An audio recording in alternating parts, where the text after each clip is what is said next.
आदाब, नमस्कार, सत श्री अकाल। एनवीएन के खास कार्यक्रम दिल्ली दर्पण में आपका स्वागत है। मैं हूं डॉक्टर मुजफ्फर गजाली। लद्दाख में पिछले कई दिनों से आंदोलन चल रहा है और वो आंदोलन अचानक से हिंसक हो गया और कारण था कि सोनम वांगचुक की भूख हड़ताल के दौरान 2 लोगों को हालत बिगड़ने की वजह से अस्पताल में भर्ती करना पड़ा।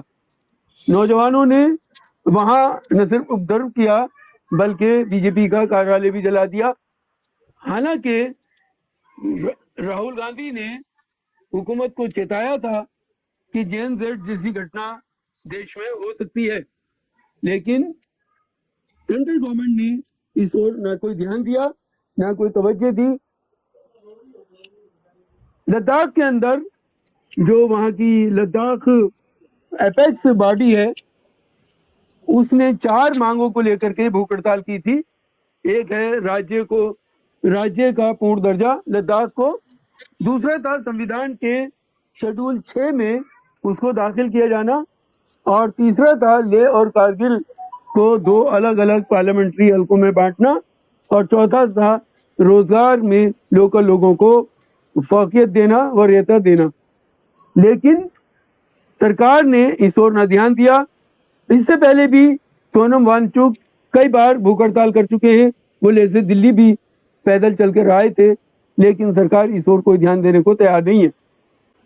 जब 2019 में धारा 370 हटाई गई थी तो लेह के लोगों को लगा था कि अब उनको कुछ बेहतरी होगी, उनके रोजगार में सुधार होगा।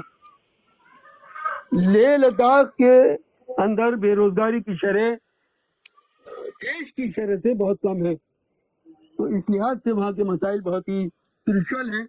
लेकिन 370 हटने के बाद वहां जिस तरह बाहर के लोगों ने जाकर जमीन पर कब्जा करना शुरू किया, निर्माण कार्य शुरू किया, उससे लद्दाख के लोगों के अंदर एक तरह की इनसिक्योरिटी पैदा हुई। इन्हीं तमाम मुद्दों पर हम बात करेंगे। हमारे साथ खास मेहमानों का पैनल जुड़ चुका है। हमारे साथ वरिष्ठ पत्रकार पीयूष पंत जी है। पीयूष पंत जी, आपका स्वागत है। हमारे साथ वरिष्ठ पत्रकार जनाब प्रदीप माथुर साहब हैं, आपका भी स्वागत है। हमारे साथ एनवीएन की chief editor doctor Salim Khan साहब हैं। सलीम साहब, आपका भी स्वागत है। तो पहला सवाल पीयूष पंत जी आपसे है कि लेह लद्दाख के बारे में आप इस पूरे आंदोलन को किस नजर से देखते हैं? देखिए, ये आंदोलन की परिणति हुई है एक हिंसक रूप में, जिसकी निंदा होनी चाहिए, क्योंकि हिंसा का कोई स्थान नहीं है लोकतंत्र में। लेकिन सवाल ये है कि आखिर हिंसा हुई क्यों, और ये हिंसा हुई उपेक्षा के चलते, ये सरकारी उपेक्षा के चलते, केंद्र सरकार की उपेक्षा के चलते। क्योंकि जो वादे केंद्र सरकार ने किए थे जब 2019 में 370 हटाया गया था और इसको जम्मू कश्मीर से अलग किया गया था लद्दाख को, तो एक तो उसको यूटी बना दिया गया था, और ऐसे यूटी जिसमें कम से कम यूटी आपने जम्मू कश्मीर को ही बनाया, लेकिन वहां पे आपको लेजिस्लेचर दी थी, लेकिन यहाँ पे जो है आपने उसको लेजिस्लेचर भी नहीं दी, वो भी छीन ली उससे। तो एक लगातार एक मायूसी थी, एक चले जाने की एक जो भावना होती है वो थी, और उसके बावजूद जो है जो वांगचुक है वो लगातार जो है पिछले 3-4 साल से एक शांतिपूर्ण आंदोलन करते रहे हैं। वो वहीं पे रह के जो है कि लद्दाख में ही जो है वो उन्होंने आंदोलन किए शुरुआत में, लेकिन जब कोई सरकार की तरफ से तवज्जो नहीं दी गई तो वो फिर दिल्ली के लिए भी कूच किए थे, पैदल ही चले थे। और लेकिन उनका जो है कि वो यहाँ दिल्ली में उनको यहाँ पे कोई जगह नहीं दी गई धरना करने के लिए, उनको वापस वहाँ यहाँ से लौटा दिया गया। अब उनको उम्मीद थी कि शायद सरकार उनकी वहाँ के लोगों की जो एक एलियनेशन पैदा हो रहा है लोगों में, रोजगार नहीं है, वो लोग जो अपनी एक पहचान चाह रहे थे, जो अपनी जमीनों को बचा के रखना चाह रहे थे, वो वो जो छीनने का डर उनको था। तो वो तमाम मांगे जो उन्होंने रखी थी, जिसमें जो आपने अपने अभी जो नैरेटिव है उसमें आपने जो है कि ये चीजें बताई है कि उन्होंने आरक्षण था लोग स्थानीय स्तर पे, वो था। दूसरा सबसे बड़ा था रिप्रेजेंटेशन का। देखिए, एक बात देखिए क्या हुआ कि जिस समय याद कीजिए 2019 में जब ये अलग 370 धारा हटाई गई, और इसको जो है एक यूटी बनाया गया, तो उस समय जो है काफी खुश थे। वांगचुक ने भी काफी प्रशंसा की थी मोदी जी की, और ये लोग खुश थे कि चलो अब हमारे कुछ हमको अधिकार मिलेंगे। इनको लगता था कि JNK का हिस्सा बन के उतना कुछ नहीं मिल रहा है, जो हमें इंडिपेंडेंटली हम अपना निर्णय ले पाएंगे, अपने अधिकारों को ले पाएंगे, अपनी तरह से स्वायत्त एक शासन कर पाएंगे। लेकिन ऐसा कुछ भी नहीं हुआ, उनको ठेंगा दिखा दिया गया, और लगातार जो है इससे एक एक एक जो है कहीं ना कहीं जो है एक आक्रोश सिमर कर रहा था वो। और इस बार वांगचुक, हालांकि वो क्योंकि गांधीयन स्टाइल को फॉलो करते हैं, और वो बैठे थे, धरने पे बैठे थे, और लेकिन उसके बावजूद जो है वहाँ पे जब लोगों ने ये तय किया कि हम बंद का आह्वान किया, और लोग जो है कि एक प्रदर्शन करके निकल रहे थे आगे, तो वहाँ पे जो है कि सरकार ने, और कह लीजिए कि जो लेफ्टिनेंट गवर्नर है केंद्र सरकार के रिप्रेजेंटेटिव वहाँ पे, उन्होंने एक गलती करी कि उन्होंने वहाँ पे जो है प्रदर्शनकारियों पे, जो लोग आगे बढ़ रहे थे, उनको उन पे जो है गोली चलाने का काम किया, और 4 लोग जो है उनकी उनकी जो है उसमें जो है 4 युवा, उसमें 3 युवा थे, दूर दराज से आए हुए थे वो इस प्रदर्शन में भाग लेने के लिए, इस धरने में भाग लेने के लिए, उनकी मौत हो जाती है। तो फिर जो है कि ये जो है कि जो शांतिपूर्ण जो एक प्रदर्शन था, शांतिपूर्ण जो धरना था, वो एक हिंसक रूप ले लेता है। अब उसके पीछे जी यही पे है, कौन है ये अभी तो आगे पता लगेगा कि कौन था वाकई। लेकिन आप देखिए किस तरह से जो है कि वांगचुक ने तो ये कहा कि मैंने इसमें मेरी कोई भूमिका नहीं है, और मैं अभी भी अपील करता हूं कि शांतिपूर्ण का जाए। लेकिन सत्ता पक्ष के लोगों ने, और खासकर जो है भाजपा के लोगों ने कहना शुरू कर दिया कि ये उनकी साजिश थी, उनके कहने पे हुआ, और जो है कि कांग्रेस ने भी इसको भड़काया। और अब तो आज तो जो है वांगचुक को गिरफ्तार भी कर लिया गया, उसके अलावा उनके तमाम NGO पे जो है कि तमाम एक्शन लिए गए, और उन वांगचुक के जिन्होंने जो है आप देखिए कि आर्मी के लिए वो सोलर हीट के जो है ऐसे कैंप का इजाद किया, जिसमें उनको ठंड में जो है राहत मिले। एक उन्होंने बहुत बड़ा काम किया, उसका इजाद किया उन्होंने, क्योंकि वो एक वैज्ञानिक रूप से काफी आविष्कार उन्होंने किए हुए हैं, और ये क्या देश के लिए, सेना के लिए। उसके बावजूद उनके साथ इस तरह का बर्ताव हो रहा है, इसलिए कि वहां के लोग का वो नेतृत्व कर रहे हैं, जो लोग अपनी हिस्सेदारी चाह रहे हैं, अपने निर्णय चाह रहे हैं, और जो बाहर के लोगों के वहां पे दखलंदाजी न हो इसका विरोध कर रहे हैं। तो इसको जो तो सरकार को ये पसंद नहीं कि कोई उनकी आलोचना करे, या जो है उनके इतर जो है कोई बात कहे, भले ही उसके अपने अधिकार की न हो। और इसमें बड़ी बात एक और है गजाली साहब, जिसको नजरअंदाज नहीं करना चाहिए, कि पूरा का ये सरकार का एक रवैया है। देखिए केंद्र सरकार का, वो लगातार कुछ औद्योगिक घरानों को जो है यहाँ की जमीनें और सब देना शुरू करते हैं, और ये भी एक इसका एक पहलू है। क्योंकि आप देखिए जो लद्दाख है, वहाँ पे इतना ज्यादा वहाँ पे सन रहता है, और बहुत देर तक रहता है, सनसेट बहुत देर होता है, और खुला एरिया है वहाँ पे, और उतने जंगल वगैरह नहीं, खुला एरिया, धूप बहुत आती है। और सोलर एनर्जी का जिस तरह से प्रोजेक्ट चल रहा है प्राइवेट सेक्टर में, और आप सबको पता है कौन उद्योगपति जो है उसका विशेषज्ञ है उसके उद्योग में, जी पीयूष जी, मैं आता हूँ फिर आपके पास में, रास्ता खाली पहले कमेंट के लिए। तो ये सारे कारण थे, बहुत से कारण थे। जी हमारे साथ में द्वारका वांगचुक जी भी जुड़ चुके हैं। द्वारका जी, आपका भी बहुत स्वागत है। हेलो जी, आप सुन पा रहे हैं मुझे? जी मैं सुन पा रहा हूँ। आप मेरी बात आप तक पहुंची है क्या? जी हाँ। तो मेरा सवाल आपसे सर, आपका स्वागत है हमारे इस प्रोग्राम में। मेरा आपसे सवाल है कि ये लड़ाई जो लद्दाख के लोग लड़ रहे हैं, ये पहले चाइना से उन्होंने लड़ाई लड़ी और उसको लद्दाख को बचाया, इंडिया का भाग बनाया। फिर उसके बाद में जब धारा 370 2019 में हटाई गई, तब भी उन्होंने इस स्वायत्तता के लिए कोशिश की, और उस वक्त जब उसको नेशनल टेरिटरी बनाया गया, यूनियन टेरिटरी, तो उसमें विधानसभा नहीं दी गई, बाद में विधानसभा के लिए कहा गया। तो क्या पूरा मामला क्या है? क्योंकि आप उसी क्षेत्र से ताल्लुक रखते हैं, तो आप ज्यादा बेहतर हमारे दर्शकों को बता सकते हैं। जी हाँ, बहुत बहुत शुक्रिया मुझे इस पैनल पर बुलाने के लिए, बात करने के लिए। सबसे पहले मैं ये बात करना चाहता हूं, आप लोगों को पता होगा कि मिस्टर सोनम वांगचुक को आज अरेस्ट किया गया। जो मैं समझता हूँ कि गवर्नमेंट को थोड़ा सा इतना जल्दी नहीं करना चाहिए था। उनके इसके पीछे क्या है, वो जो वायलेंस परसों गड़बड़ हो गई थी, वो उसके पीछे कौन है, ये सारा प्रोब करके जांच करके ये सारा कदम उठाना चाहिए था।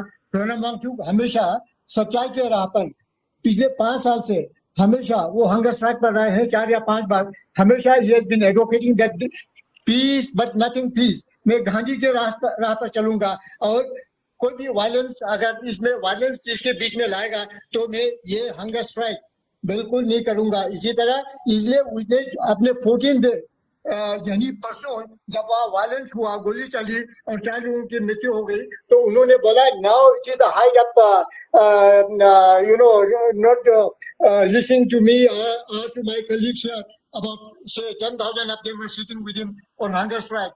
So therefore immediately I end my hunger strike, peaceful hunger strike. ये एक बात। दूसरी बात, आपका क्वेश्चन का जवाब देते हुए मैं ये कहूंगा कि 2019 में लद्दाख को यूटी का स्टेटस दिया गया था, लेकिन लोग बहुत खुश हो गए थे। वहां पर सड़कों पर हर एक जगह पूरे लद्दाख में बड़े जोश और खरोश के साथ खूब नाचे गाए फॉर डेज टुगेदर। लेकिन soon after thereafter within month और 2 उनको ये पता चला लद्दाखियों को कि भाई ये तो एकदम एक खोखला एक ऐसी चीज दे दी गई है कि हिल काउंसिल में मेंबर्स होते हैं अबाउट 30 ऑफ देम, उनके पास पावर कुछ भी नहीं है। It is all control by the commissioners and उनके ऊपर एलजी होता है and Hill Council is reduced to only an executive body and they do not have any kind of power. Number one. Number two, before it was given the status of a UT, Ladakh had 2 ministers or 3 ministers, 1 MP, 4 MLAs. Now we do not have any of these except for 1 MP. Therefore, any kind of decision-making body in Ladakh or bodies in Ladakh is not associated with any kind of Ladakhi bodies or Ladakhis. It is all the way, controlled by the LG and the commissioners. That means the UT legislature has, sorry, our Hill Council, this is called Hill Council of Ladakh, has no power at all. It is only an executive body. Whatever ordered by the LG and the commissioners, they have to do only that. And therefore, there have been pent up kind of feelings all these days for the last 5-6 years. तो ये लेकर के मैंने इस बात को लेकर के लद्दाख के लोगों ने एजिटेशन करते आ रहे थे 3-4 साल से, लेकिन अमन के साथ शांति के साथ हंगर स्ट्राइक पर। And it was to begin with it was 7 दिन के लिए था, फिर 2 वीक, फिर 3 weeks, now 4 weeks. It was for 5 week के लिए जो अभी चल रहा था। 14 डे आने पर उसको सस्पेंड कर दिया गया बिकॉज ऑफ वायलेंस, जिसमें अंधाधुन गवर्नमेंट पुलिस ने 4 लद्दाखी जॉबलेस यूथ को गोली मार के गोली मार दी और ऑन द स्पॉट उनकी डेथ हो गई थी। जी और जी कुछ मेरे ख्याल में मैं आपके क्वेश्चन मैं का आता हूँ जवाब सर दे आपके चुका पास। हूँ। जी मैं आपके पास आता जी। हूँ। माथुर साहब, जी सोनम वांगचुक शांतिपूर्ण प्रदर्शन कर रहे थे और उन्होंने अपनी हंगर स्ट्राइक भी वापस ले ली। इसी के चलते सवाल यह है कि हालात इसी लेवल को क्यों पहुंचे? माथुर साहब। हाँ जी, ये देखिए ऐसा है, पहले तो मैं ये कहना चाहता हूँ कि ये जो पूरी प्रॉब्लम है ये इतनी माइनर थी कि इसको बड़े आराम से सॉल्व किया जा सकता था, लेकिन ये पूरी तरह से गवर्नमेंट का एडमिनिस्ट्रेटिव और पॉलिटिकल फेलियर है और इनकी इनकैपेसिटी है लोगों का मूड समझने की। अभी ऐसा क्यों है ये मैं नहीं जानता, या तो ये है कि इसके पीछे कोई और हिडन होगा, बिजनेस इंटरेस्ट वगैरह होगा, या ये है कि एक इंसेंसिटिविटी होगी या जनरल है। मुझे बड़ा दुख है कि लद्दाख जैसी जगह जो है इस तरह का प्रदर्शन हुआ और इस तरह की अशांति आई, क्योंकि वहाँ के लोग जो है, जैसे मैं जानता हूँ, बहुत ही ज्यादा पीस लविंग लोग हैं, कभी लड़ाई झगड़ा कभी इस तरह की बात नहीं होती है। आपने बिना बात को उनको कहीं ना कहीं जो है पिक किया।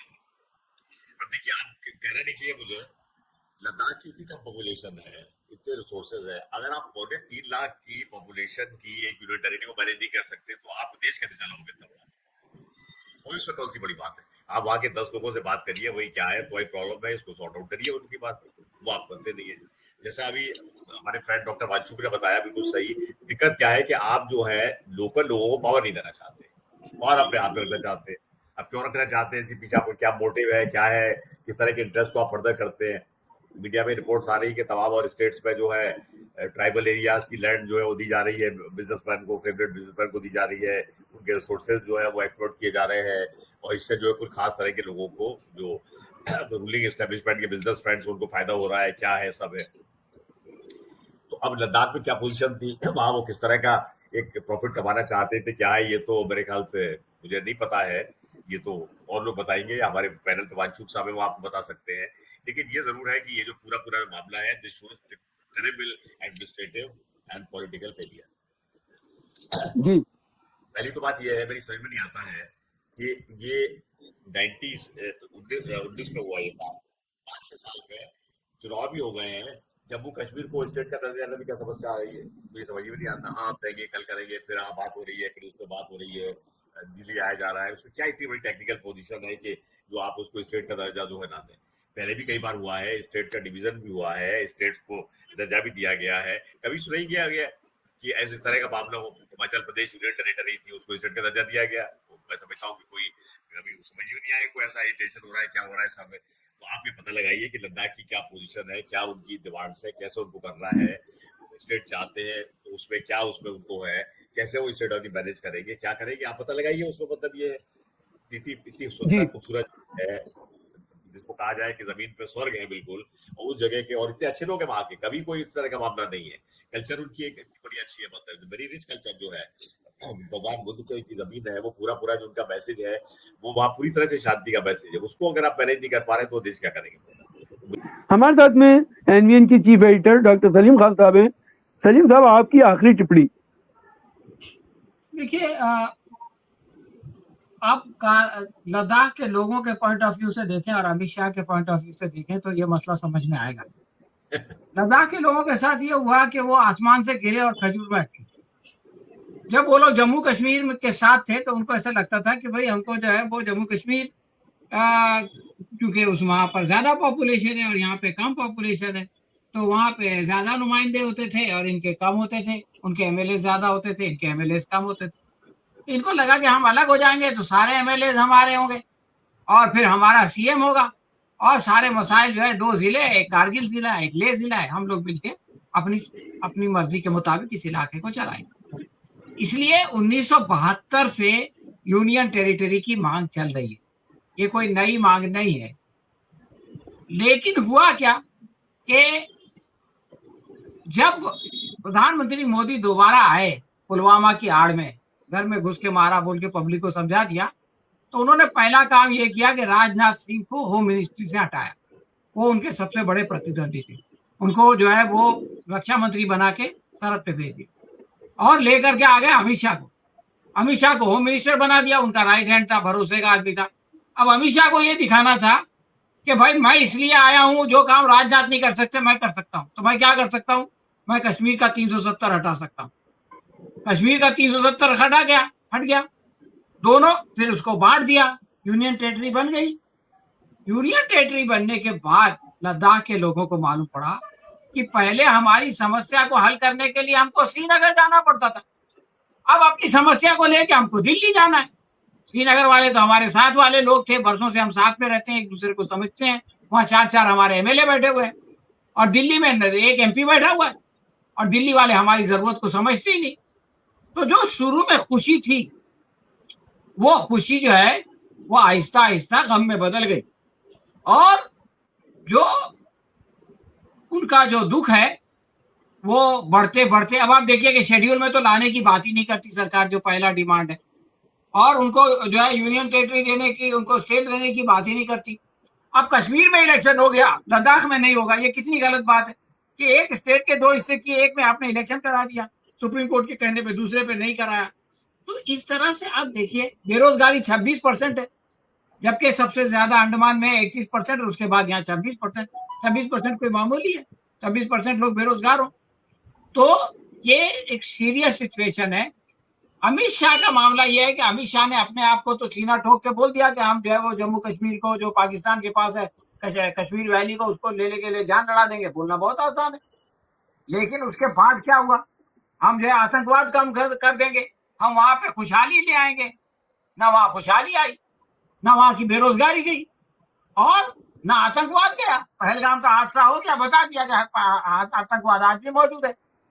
और सबसे बड़ी बात जो यहाँ हुई है कि केंद्र में मोदी शाह की सरकार है, लद्दाख में उनका लेफ्टिनेंट गवर्नर बैठा है, इसके बावजूद बीजेपी का 2 टर्म वहां पे एमपी रहा है। ये टर्म में नहीं है, लेकिन इससे पहले 2014 से 2019, 2019 से 2024, 10 साल जहां पे एमपी बीजेपी का बैठा था, वहां बीजेपी के कार्यालय के ऊपर से उसका झंडा निकाल के लोगों ने फेंक और बीजेपी के ऑफिस को आग लगा दी। ये एक ऐसा इंसल्ट है अमित शाह के लिए, जो अपने आप को बहुत बड़े तुर्रम शाह समझते हैं, और मोदी जी के लिए, जो अपने आप को विश्व गुरु समझते हैं, कि वो अपने दफ्तर को जलने से और अपने झंडे को उतरने से नहीं बचा सकते।